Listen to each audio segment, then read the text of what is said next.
Oh, hello, my geeks and peeps, my explainers and entertainers, my little oodle-lollies. Rebecca Parham here. So, did you know I was a daycare kid? Probably not, because I've never mentioned it before. Makes sense, given that mom and dad were both working parents, and leaving one's infant at home alone is generally considered problematic.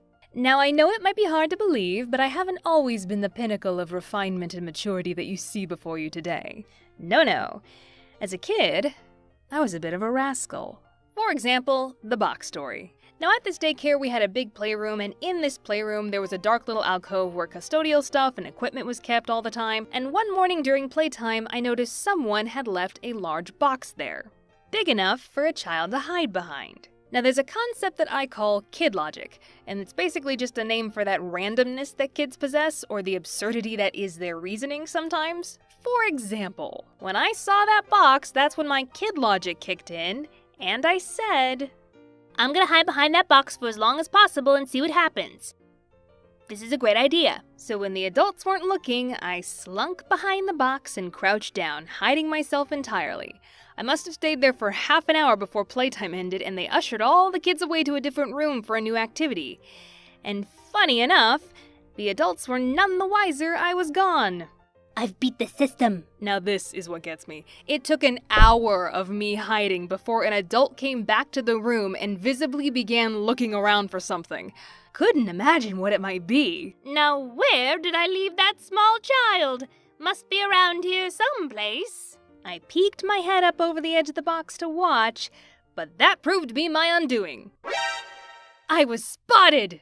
I've been compromised! I got in big trouble for that, of course. I was clearly not good at getting away with things when I was a kid, as you'll see in the next story. Now, one time at this daycare, they brought in a whiteboard, and you were only allowed to draw on it with adult supervision.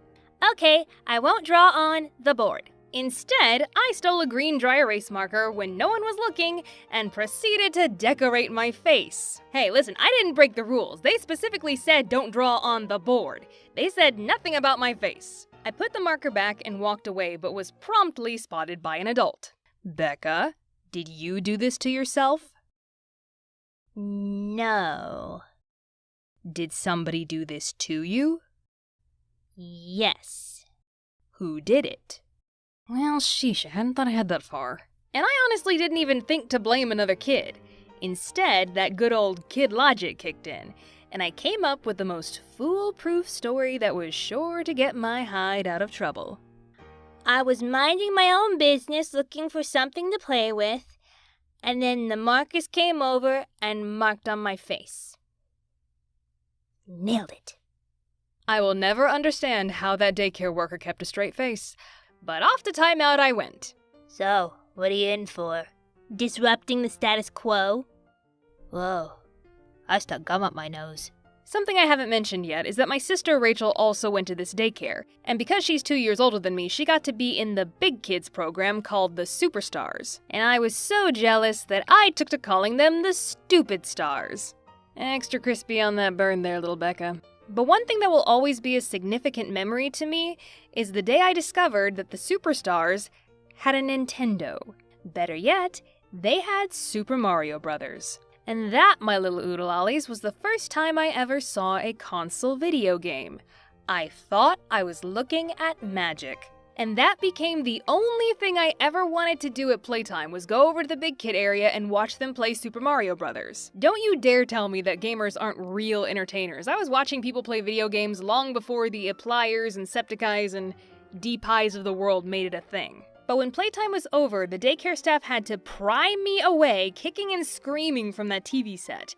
One day, however, I came up with a brilliant idea. When they pulled me away from the big kids corner and sat me down with the other little kids, I proceeded to scream and cry that I miss my big sister, and nothing was gonna console me except being allowed to be with her in the big kid area.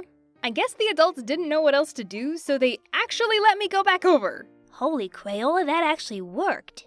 Sure enough, I made a beeline for the Nintendo. Screw you, sis, I got video games to observe. It didn't take long for an adult to catch on, and I was eventually pulled away again.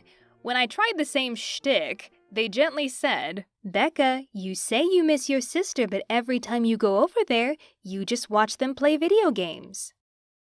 Okay, maybe they had me there. Not gonna lie, that's a pretty solid accusation. All right, grown-up, I'll concede to you this time. But one day I'll be grown-up, and I'll watch all the video games I want. Don't you mean play them? No,